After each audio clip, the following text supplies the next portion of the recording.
Hello, my name is Kyle Steele, Councilman-elect for Norman City Council, Ward 6, and this is the summary for the Norman City Council meeting that happened on February 24th, 2026. As usual, agenda packet and links to various points in the meeting will be linked down below. Councilmember Blanchett of Ward 7 was not present tonight, so all final votes that I give are going to not include her. In addition, the announcements, awards, and everything on the consent docket went as expected. First non-consent item that was discussed was for a zoning change for a potential development in Ward 6 on the corner of 24th East and Alameda. This is planned to be mostly duplexes with a small corner devoted to commercial development.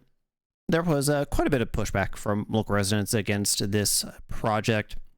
Most of the concerns were around issues such as infrastructure, green space, and kind of things of that nature. And I will say, you know, kind of knocking doors in those neighborhoods during the election cycle, yeah, that development did come up quite a bit. While some members of city council did understand the concerns, ultimately this area is already zoned for commercial, so changing it to residential does make it so the development has to follow a bit more restrictive rules when it comes to things like green space, density, things like that. And according to reports done by city staff, infrastructure in the area will not be adversely affected by this development. Essentially, they are still way below the capacity limit for what the local roads were built for. Ultimately, this zoning change and plat passed 7-1 with Councilmember Hinkle from Ward 6 voting against it. And for the record, I would have also voted against it, given the amount of residents from Ward 6 who were kind of pushing back against this project. The next non-consent item was over detaching some properties right on the city line with Etowah, I believe it was, in East Rural Norman.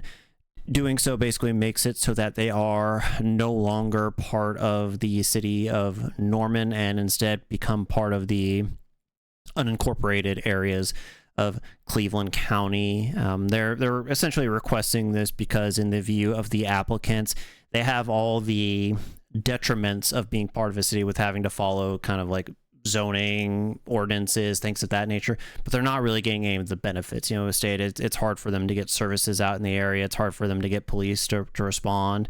Essentially, if you were to look at these properties on a map, the access road to these properties is actually in the Etowah, city of Etowah, and so it just doesn't really connect with Norman that well. These kind of requests to essentially unincorporate yourself from a city are very rare. They say the last one was 5 years ago, and that's because there's a bit of a list of requirements that you have to go through. However, in this case, this approximately 20 acres from the applicant's request didn't meet these criteria, and it was approved 8-0. Next item on the docket was to add marijuana products subject to open container laws similar to alcohol, as well as making a secondhand marijuana smoking in a car a local crime. This is already against the law on the state level. For those who didn't know, this is kind of just like a housekeeping issue to make local ordinances pass state law.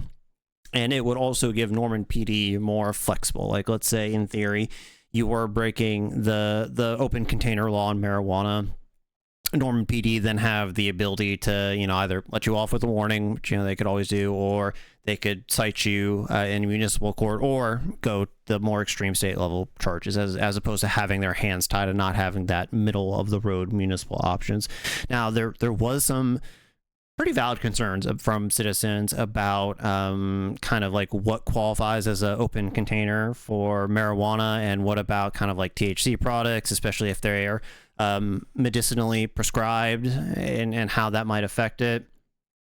Ultimately, the representative from Norman PD said he understood these concerns, and that this isn't something that police are going to go out looking for. You know, they're going to use common sense, and most of these cases it's going to be something they're noticing while you're already pulled over on a traffic stop, and the main goal is not to hem you up on kind of like a, you know, just this open container law. You know, they're just looking for impairments and trying to keep drivers safe overall, not have people driving while under the influence of marijuana. It was also stated that open container, you know, if you're storing your marijuana products either in like the trunk or glove box or somewhere similar, then you wouldn't really be cited for this sort of thing. Ultimately, this housekeeping task passed 8-0. Final item that was discussed was about prohibiting the use of handheld electronic devices in school and construction zones. This is another housekeeping item to make local law match state laws. Everyone thought this was kind of just a common sense thing, and many people also kind of expressed like, well, hey, maybe this should just be standard for all of Norman, you know. There's already a state law about texting while driving, although that is a very specific and only applies to texting. You know, maybe, hey, we should just make it so you can't use handheld electronic devices while driving anywhere in Norman, as so many people often do. Ultimately, this also passed 8-0.